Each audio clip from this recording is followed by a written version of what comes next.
इस कपल की शादी को 5 साल हो चुके थे, लेकिन पति ने कभी अपनी पत्नी को छुआ तक नहीं। पत्नी ने कई बार इशारे किए, लेकिन हर बार उसे ठुकरा दिया गया। फिर एक दिन पत्नी ने अपने बेरुखे पति को दूसरी औरत को छूते हुए देखा। तभी उसे एहसास हुआ कि उसका पति उससे बिल्कुल प्यार नहीं करता। उसने फैसला किया कि अब वो अपने पति को खुश करने के लिए नहीं जिएगी, बल्कि अपने लिए जिएगी। उसी दिन नौकरानी ने बताया कि प्रेसिडेंट वापस आ गए हैं, लेकिन पत्नी ने कहा कि उन्हें इंतजार करने दो। फिर वो बाथरोब पहनकर नीचे आई। पति ने उसे देखकर ताना मारा कि उसे तमीज नहीं है। पत्नी ने सीधा जवाब दिया कि वो जो चाहेगी वही पहनेगी। फिर प्रेसिडेंट ने तलाक के लिए अर्जी दे दी, ये कहते हुए कि शादी के 5 साल बाद भी उनके कोई बच्चे नहीं हुए। पत्नी ये सुनकर गुस्से से हंस पड़ी। आखिर उसका पति उसे छूता ही नहीं था, तो बच्चे कहां से आते। पर हैरानी की बात ये थी कि पति को लगा कि पत्नी तलाक नहीं चाहती और वो सिर्फ पैसों के लिए नाटक कर रही है। इसीलिए उसने उसे एक विला और $3 मिलियन ऑफर किए। जब पत्नी ने देखा कि पैसे अकाउंट में आ गए हैं, तो उसने तुरंत तलाक के पेपर्स साइन कर दिए। प्रेसिडेंट को यकीन नहीं हुआ। उसे लगा कि ये पत्नी की कोई नई चाल है उसे रोकने के लिए, जबकि असल में पत्नी कब से इस शादी से छुटकारा पाना चाहती थी। उस रात पत्नी क्लब में गई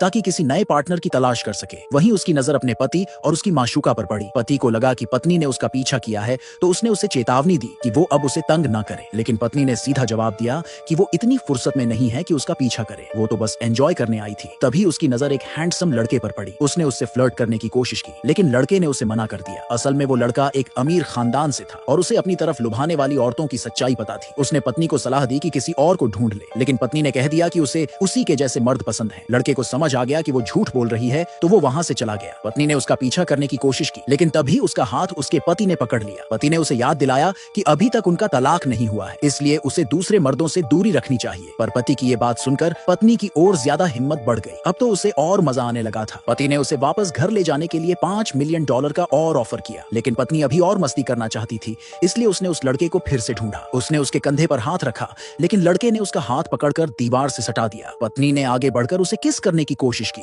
लेकिन लड़के ने उसे सख्त लहजे में कहा कि वो उसके करीब दोबारा ना आए। तभी पति वहां पहुंच गया। उसने दोनों को इस हालत में देखकर पत्नी को खींच लिया और ताना मारा कि वो उसे जलाने के लिए ऐसा कर रही है। पत्नी ने कोई परवाह नहीं की और उसे कह दिया कि वो उसे डिस्टर्ब ना करे। गुस्से में आकर पति ने उसे बेशर्म कहा और उसे थप्पड़ मारने के लिए हाथ उठाया, लेकिन लड़के ने उसका हाथ पकड़ लिया। पति उस लड़के से पंगा नहीं ले सकता था, इसलिए उसे शर्मिंदा होकर वहां से जाना पड़ा। पत्नी ने लड़के से कहा कि क्या वो उसे घर छोड़ देगा, लेकिन लड़के ने उससे पूछा कि क्या वो उसकी डेथ कार में बैठने की हिम्मत रखती है। असल में वो लड़का बहुत अमीर था, लेकिन उसके कई दुश्मन थे जो उसकी जान लेना चाहते थे। पत्नी ने ये सुनकर भी उसकी कार में बैठने का फैसला किया। लड़का झुककर उसकी सीट बेल्ट लगाने लगा और पास आकर धीरे से पूछा, तुम कौन सा परफ्यूम लगाती हो? पत्नी ने मुस्कुराकर जवाब दिया, मैंने कभी परफ्यूम नहीं लगाया।